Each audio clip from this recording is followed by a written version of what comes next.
little over a year ago, my life was a picture-perfect postcard. The kind you see in movies. A proud military man returning home to his beautiful wife and son. The world was right. Or so I thought. The second I stepped off that plane, something felt off. My wife, Debbie, was there, and she was smiling, but it didn't reach her eyes. Her hug felt more like a formality, not the warm embrace of someone who'd missed you for months. It was a subtle shiver down my spine, a whisper of a feeling that I tried to ignore. I told myself it was the exhaustion from deployment, the jet lag, the stress of reintegrating into civilian life. But it was a lie I was desperate to believe. The first few days at home were a blur of what-ifs and, "I'm sure it's nothing." She'd avoid my gaze, constantly check her phone, and invent excuses to leave the room whenever I approached. We hadn't had sex since I returned, and it wasn't just physical. It felt like an emotional chasm had opened up between us, a void that was growing wider every hour. We had been married before I left, but our wedding ceremony was still planned, just a couple of weeks away. The idea of a fresh start, of a new beginning, was the only thing holding me together. But then came the party. Our wedding reception. The house was packed with all our friends and family, a sea of happy faces and clinking glasses. I saw Debbie talking to her friends, laughing, and for a second, a flicker of the old her returned. But it vanished as quickly as it appeared. I needed a moment to myself, so I went down to the basement, a quiet space away from the noise. That's when I saw it. Her. In the shadows. Kissing another man. My world stopped. The music, the laughter upstairs, everything faded into a dull roar. The air grew thick, heavy. I could barely breathe. When I confronted her, she looked at me with those cold eyes, and with a casual shrug, she denied it. "You're seeing things," she said, her voice completely flat. "The stress of coming home is getting to you." Her friends, standing around us, all nodded in agreement. The betrayal was a punch to the gut. She was gaslighting me, manipulating me in front of everyone we knew. And the worst part? They all believed her. I left the party, a ghost in my own home, the phantom image of her kissing that man seared into my mind. I was a man lost, adrift in a sea of lies. I didn't know who to trust, who to talk to. But then a message popped up on my phone from a friend of hers. One she'd recently had a falling out with. The message was simple, yet it held the weight of a world I didn't know existed. "He's not the first one. Not by a long shot." She told me everything. That the man I saw in the basement had gotten her pregnant. That she'd had an abortion because the baby would have been too different to explain. That the cheating hadn't just been during my deployment, but had been going on for years. Parties, vacations, all of it. My wife had been living a double life. But I hadn't even scratched the surface of her deception yet. The true horror was still to come, a twisted game of lies she had been preparing for months. Using a small, harmless lie I'd told her long ago. A secret that would become my prison. And as I looked at her, I knew I was in a war. A war for my family, my sanity, my life. But I also knew I couldn't win this war with the truth. I had to fight fire with fire. I had to become a monster myself. But the question was, could I ever come back from it? The weeks following the party were a descent into madness. Debbie's words echoed in my mind. "You're seeing things." The phrase was a poison, seeping into every thought, every interaction. She didn't just deny her affair, she twisted the knife, turning the blame on me. She started accusing me of cheating, her lies becoming more outlandish each day. "Why does the bed look funny?" she'd ask, her eyes narrowed with suspicion. "Why is the window drape open?" It was a constant barrage of questions, designed to erode my sanity. She was turning our home into a cage, and I was the trapped animal. The game reached its peak one weekend. She announced she was going away with a friend. It was a normal thing, something she had done before. But this time something felt different. As she was leaving, she had this smirk, a glint in her eye I couldn't place. I remember thinking, "What are you planning?" My answer came just a couple of days later. When she returned, she cornered me. Her face was grim, her voice a low growl. "I put a camera in the house," she said, her words dropping like stones. "And I have you on video. With another woman." My blood ran cold.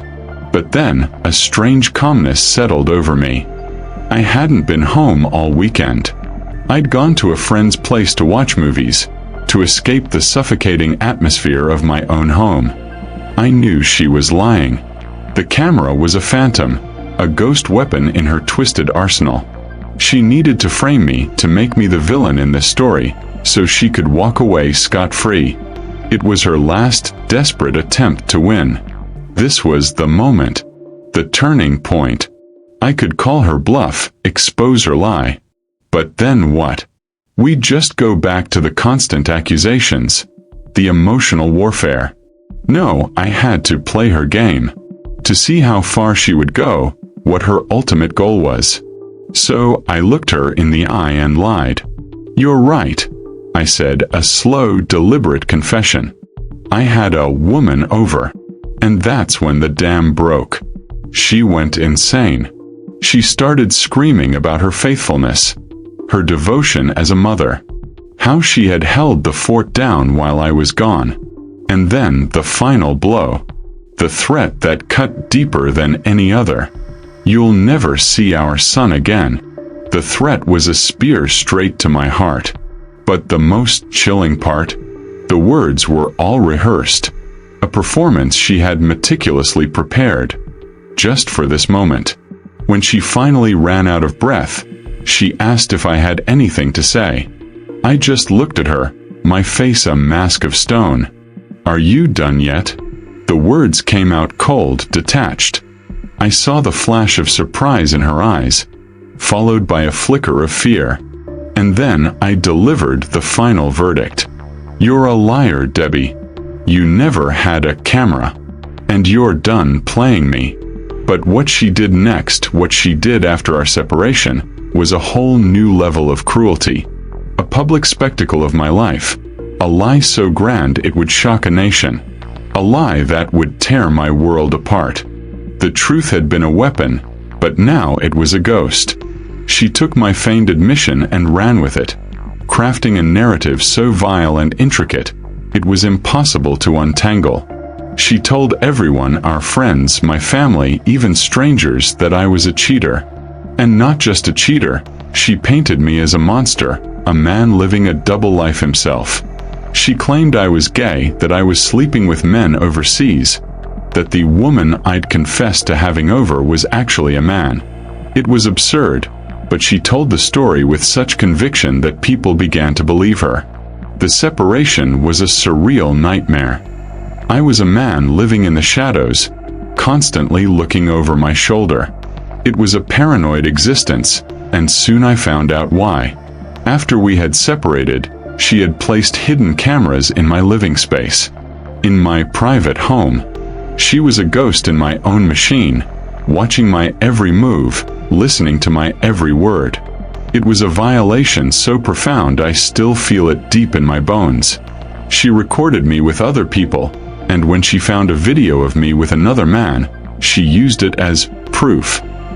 She showed the footage to everyone, my friends, my family, my community. It didn't matter that we were separated. She told them I was a cheater, a liar, a man not worthy of trust. My life became a public spectacle. People I had known since childhood, people who were supposed to be my friends, stopped talking to me. Their wives had sided with her, and they just followed suit. Not a single person asked me for my side of the story. They just abandoned me. The world I had built, my relationships, my history, it was all crumbling down around me. And she was standing in the center of the wreckage, smiling. The truth became a twisted knot, a narrative of her creation that I couldn't undo. I had tried to play her game, to fight a lie with a lie, but she was a master and I was just a novice. But the game wasn't over. We were going to divorce court. The legal system was my last hope, my final chance to clear my name. She thought she had won. She thought she could take everything from me. But she made one fatal mistake. She recorded me. And that video, the very evidence she thought would condemn me, would be the thing that ultimately set me free. But what she did next, after we got to court, was the ultimate act of betrayal, a final brutal move to destroy me. It was a secret so devastating that it would change my life forever, and not just mine, but the life of our son as well. What she did, what she hid from me, was a detail that would turn the tide of the entire trial and finally, brutally, give me the victory I needed. But at what cost? The divorce court was a sterile, unforgiving room. She sat across from me, a picture of perfect innocence. She had her lawyers, her carefully crafted lies, and the video she was so sure would be my downfall. The entire courtroom was a stage, and she was putting on the performance of a lifetime. The judge, an old man with tired eyes, listened patiently as she spun her web of deceit. She showed them the footage, a grainy video of me with a friend. She pointed to a detail she was so certain would win her the case. The person I was with was a man. He's been cheating on me, she said, her voice trembling with manufactured pain. With men. This whole time. But then my lawyer stood up. He wasn't yelling, he wasn't angry. He was just calm. He presented our case, a simple, brutal truth. He showed the court the evidence of her own infidelity, the accounts from her friend who had spilled everything.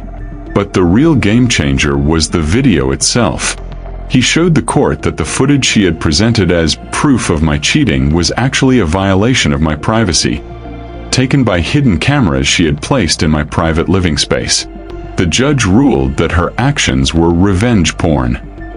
Her face, which had been so composed just moments before, crumpled.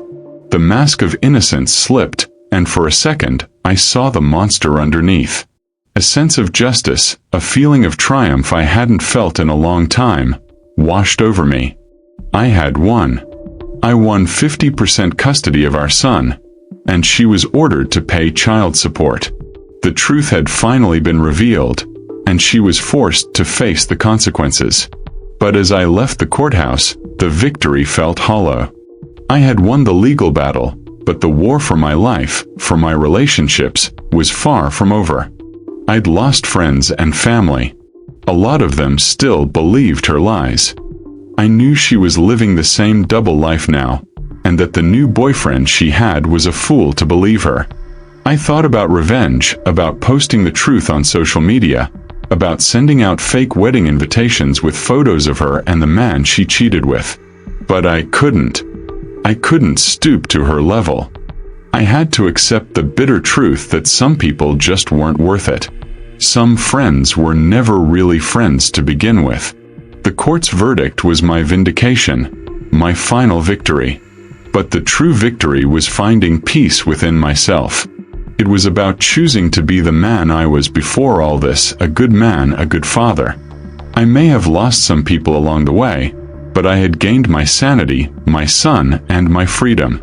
And that, I realized, was worth more than any social circle, any revenge. It was my final and most important triumph.